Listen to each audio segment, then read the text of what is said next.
What's going on, everybody? This is dkdynamite, and tonight we're going to be talking about the reveal event for Modern Warfare 3, some new updates, and even more. Definitely stay tuned. But before we jump into that, be sure to hit that subscribe button down below, drop a like, and also make sure to drop some support over on Detonated. We got brand new tweets going up over on the Twitter, and plenty of articles going up over on the website. The link to Detonated is, of course, down below in this video's description. Detonated is, of course, a brand new news outlet that I founded to expand on all the covers you're seeing here on the channel for every game mode inside of Call of Duty. But today we got some brand new patch notes for COD 2.0, and usually they drop these on Wednesdays, but lately they've been dropping some of these on Tuesdays, which I guess is fine. But as you can see here with global bug fixes, fix an issue where the cursor defaults to the XP token menu instead of loadouts when pausing while in match, fix an issue with perk packages being reset that prevented some players from logging in, and also an issue where War Track's preview audio would overlap when previewed in another vehicle, fix an issue where players are unable to back out of private matchmaking before servers are available, and also fix an issue where profile account level could display incorrectly on a fresh launch. Then for Warzone gameplay, they fix Vanguard Resurgence ground loot, perk packages added to ground loot and loot caches, increased number of armor plates found in ground loot, and tempered plate carrier added to the ground loot as well, which is great. And then for contracts, increased number of contracts across the entire map. And then for bug fixes, they fixed an issue where the Nova Champions Quest Titan 239 operator skin was displaying incorrectly in the front end. Also an issue where players would receive XP when dying while the most contract was active. And then fixed an issue where the quick fix perk would remain permanently active in a match after the pre-match lobby ends. That's pretty funny. And then fixed an issue preventing players from leaving a match when their squad was eliminated. Also an issue where a broken animation is present in the exfil cutscene if a throwing knife was equipped when a match was won. Then fix an issue where the monetary value of items disappears after completing the Signals Intelligence contract in DMZ. And lastly, fix an issue where the game could crash when trying to add a weapon to an insured slot in DMZ as well. But the first thing I want to mention is that COD Champs was about a week and a half ago. I actually attended it, had a great time with the boys, but I was surprised to see that nothing was actually mentioned in regards to the next Call of Duty, whereas the previous 2 years for COD Champs, we've gotten something talked about in regards to the next Call of Duty installment. I'm not sure what happened during Modern Warfare 19's COD Champs, if anything was mentioned about Cold War. I don't think anything was because of the pandemic circumstances and because they ended up revealing that game much later than usual. But when it comes to Cold War's Champs, they did do a little bit of a deep dive and developer interview in regards to Vanguard multiplayer and how that game would be handled. Then during the COD Champs for Vanguard exclusively, they went ahead and did a little bit of a preview for Grand Prix, a multiplayer map inside of Modern Warfare 2, which now got renamed into Crown Raceway. And they also just did a little sit down with Infinity Ward talking about how they were going to go ahead and work as hard as they could to finish the game in time, and they went ahead and announced COD Next as well, which I also was fortunate enough to attend. It was a fantastic event, and again, a bit of a different way to reveal a new Call of Duty. It's unclear if another COD Next is going to happen for Modern Warfare 3. I would hope that one does, but they didn't mention anything in regards to that over at COD Champs for MW2. And I know there was a lot of rumors going around a good year and a half ago that Modern Warfare 2 would be the first 2-year Call of Duty game, the first game to get supported for multiple years. I know Black Ops 4 originally had that plan, but it just didn't work out. And when they didn't announce that over at COD Next, I just knew that MW2 wasn't going to be a 2-year title. They would have talked about that by now. But there was also speculation that they would have held off on the information because maybe it wouldn't have pleased shareholders to be like, hey guys, for the first time in 10 plus years, we're going to just not release a new Call of Duty title and miss out on $1 billion. We're going to instead put all of our eggs in one basket and just hope the MW2 stays successful for more than 1 year and continues generating enough revenue to justify not releasing a new COD title. That was speculated, but of course that's not going to be the case. A new COD title is of course coming this November. So it's unclear if they're going to do a bit of a later reveal for this new Call of Duty title like we got with Cold War. Maybe that is going to be the case so that community reception could improve from Modern Warfare 2 to hopefully justify releasing a new COD. They probably wouldn't want to reveal and talk about a new Call of Duty before fans are happy with the current state of the last one. And on top of all the controversy going around in the COD community, it probably is best to hold off on an announcement for the next couple of months. And we'll go back to exactly what the reveal date is rumored to be in a second. But a couple of days ago, we got this tweet from Sledgehammer Games mentioning that it's time for one last featured playlist update inside of Vanguard. So obviously you can go ahead and click on the link down below in this video's description to go ahead and vote for 2 of your top playlists because they'll be featured as the main ones once this update does drop in Vanguard at some point soon. But the way the tweet is worded has me thinking something, right? So as they say, it's time for one last feature playlist update, has me thinking that Sledgehammer's ready to move on from Vanguard completely. They've been updating it with featured playlists over the last couple of months, and it's been cool to see for those out there to still play that game, but it feels like that tweet is worded in a way where they're like, hey guys, we're ready to fully move on from Vanguard now because we're about to announce our new Call of Duty game that we're developing, which is going to be Modern Warfare 3. So I do think with this tweet alone about Vanguard, it probably means that an announcement or even a multiplayer reveal is inevitable and imminent for the new Call of Duty title, and it's going to be at some point this summer. Now tonight's video is sponsored by Morgan & Morgan. If you're injured and don't know where to start, you can submit a claim in 8 clicks or less without ever having to leave the couch. Submitting a claim for an injury doesn't have to be a stuffy process. With Morgan & Morgan, there's no need for you to visit law offices and sit through timely consultations. You can submit a claim and have a lawyer review your case with only 8 clicks from your mobile app. Now, Morgan & Morgan is a 21st century law firm which has modernized the injury law process, making it so easy to submit your claim. You can submit your case details, sign contracts, upload documents, and medical records all from your cell phone. You can even text your attorney and legal team throughout the duration of your case. Submitting an injury claim after a car accident is a no-brainer. You have nothing to lose, and a firm like Morgan & Morgan can quickly determine if you even have a case. Don't overthink it though. Take action to protect your rights, and Morgan & Morgan will fight to get the compensation that you deserve. But with that being said, check out Morgan & Morgan with the special link down below in this video's description or the pinned comment, and thank you to Morgan & Morgan for sponsoring tonight's video. Now, a couple of months ago, an article was posted by Insider Gaming talking all about the important key dates for the next Call of Duty game, in which they said that a reveal event was planned to be within Warzone at some point this August.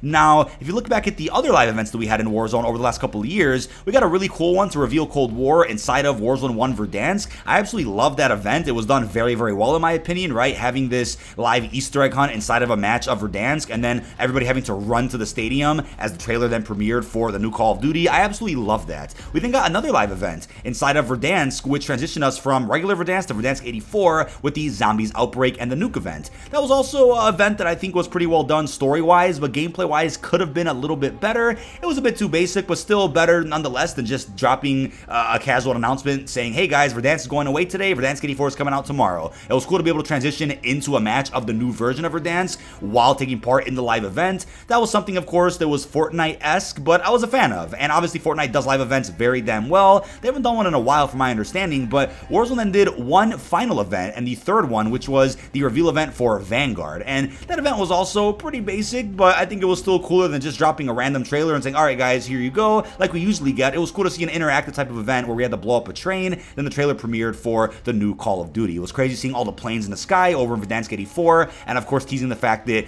Verdansk did play a bit of a role in the events of World War II, and we got to see that briefly over in Warzone, but of course Verdansk was never really mentioned again with the release of Call of Duty Vanguard. But I think what has me excited is just how much smoother and better and maybe even more ambitious the events could be inside of Warzone 2, because Warzone 2 isn't necessarily attached to Modern Warfare 2 the way that Warzone 1 was specifically attached to Modern Warfare 19. They were certainly limited on what they were able to do with Warzone 1 because of how anything they added in Warzone 1 likely would have broke or bugged out parts of Modern Warfare 2019. I believe to this day there's still a lot of content missing from Modern Warfare 19. Feel free to comment down below exactly what is still missing. I know there's a bunch of maps, modes, possibly even some other parts of the game that people probably paid for and got updated as the seasons went on from Modern Warfare 19, but are missing because of the inclusion of Warzone 1. So I'm guessing maybe when Warzone Caldera officially shuts down this fall, they'll end up maybe adding everything back into Modern Warfare 19 to make it a complete game again for anything out there that was bugged or missing since the release of Warzone Battle Royale. It's unclear what's going to happen with that, but I'm really excited to see what Warzone 2 does above Warzone 1 in terms of live events. Will it get even closer to what Fortnite does? I'm not saying that they have to do that, but will it get even more ambitious and bigger scale-wise to where it absolutely blows all live events out of the water that we got for Cold War's reveal, the transition to Verdansk 84, and the one that we got for Vanguard? I'm really excited to see what they end up doing differently this summer than they did a couple of years ago. Now with Modern Warfare 2, we just simply got a cinematic story trailer, which was great. We of course got COD Next to reveal multiplayer, and of course Warzone 2,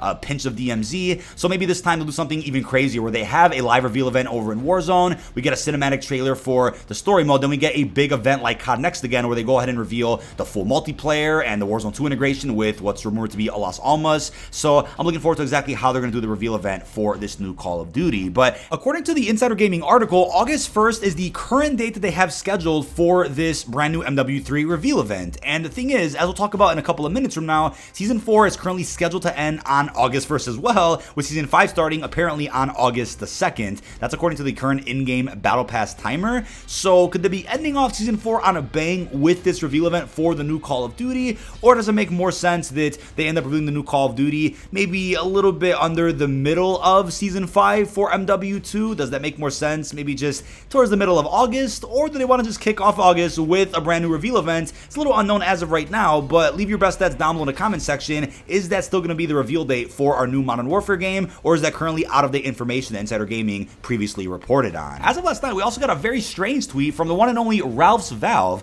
who hasn't really reported on anything in quite a while. He was the one that, of course, was reporting quite a bit, if anything too much, about Modern Warfare 2 before the game even got confirmed. And a few things that he reported on did come true, but they could have been easy guesstimates. They could have just been easy guesses, throwing shit at a wall, seeing what sticks. Could have been that. There were a few specific things that he did get on the money, which I'll give him credit for, but there were so many other things that he just was really off the mark with, such as a PSVR 2 integration for MW2, a multiplayer map editor, the original voice actor of Ghost, Craig Fairbrass, returning into the game, things about the UI, the UX, and the core game design, changed SBMM, a bunch of just wild things that didn't make any sense at the time when reading them, and also were completely debunked once the game got officially marketed and revealed. Also claims about a year 2, and just a bunch of things that just rubbed off the wrong way. So take anything Ralph says with a grain of salt, of course. We tweeted out this video as of yesterday, really hinting at the vibe and aesthetic and the whole viral marketing around the Gulf War, a 90s Black Ops game, things that don't really seem like they correlate at all to Modern Warfare 3, but something that correlates to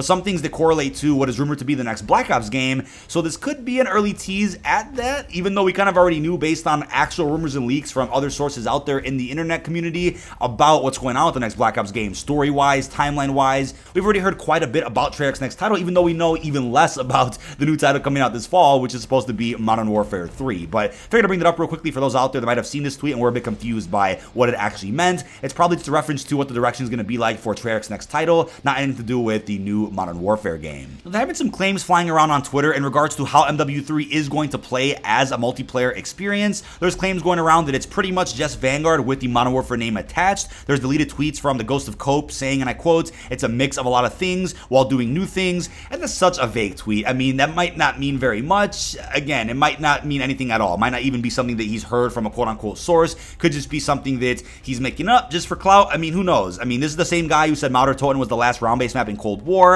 Another round-based map was being saved for Vanguard. I mean, look, Ghost of Hope has been right about a number of things over on Twitter. He said some things that were accurate, that made some sense, but like with any other quote-unquote leaker or inside source on Twitter, you gotta take everything with a grain of salt. Can't take anything for certain. And again, some of these people out there that get a couple things right end up gaining a big rep on the internet, a big following, and they love the clout, they love the attention, so they'll continue making things up to continue the rep that they have, or they'll eventually run out of info and start just filling in the blanks to make sure that they don't lose popularity and status of where they're at. Clout is a real thing. It's a real issue actually on Twitter. So like I said, take everything with a grain of salt, of course, but I'm very curious to know exactly how MW3 is going to feel or how it's going to play. Leads me to another point, right? Will Infinity Ward be overseeing the entirety of this game because it has the Modern Warfare name attached to it, or Sledgehammer have full creative control over exactly how the multiplayer plays? And that raises some honest concern, which I brought up on the podcast before, which is when it comes to things like red dots in the minimap, how silly will it look if Sledgehammer has classic red dots on the minimap in their multiplayer for a game called MW3, but MW2 didn't have that because Infinity Ward was overseeing that game?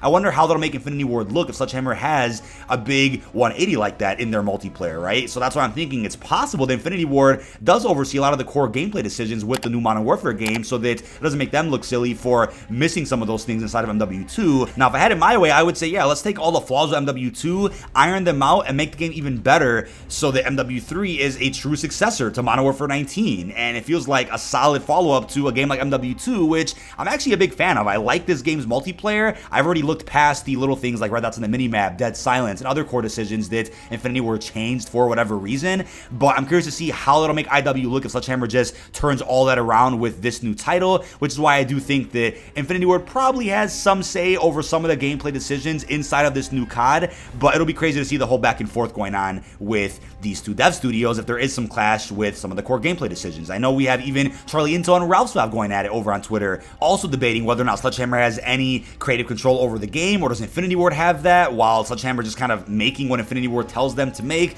We have Ralph and Charlie Intel going back and forth, saying yes, saying no, so it's a little unknown as of right now, but I'm sure we'll know exactly what the situation is once the game officially comes out. But I want to end this video with this. Is Season 4 a shorter season because of something to do with Modern Warfare 3 and that supposed reveal event at some point in August?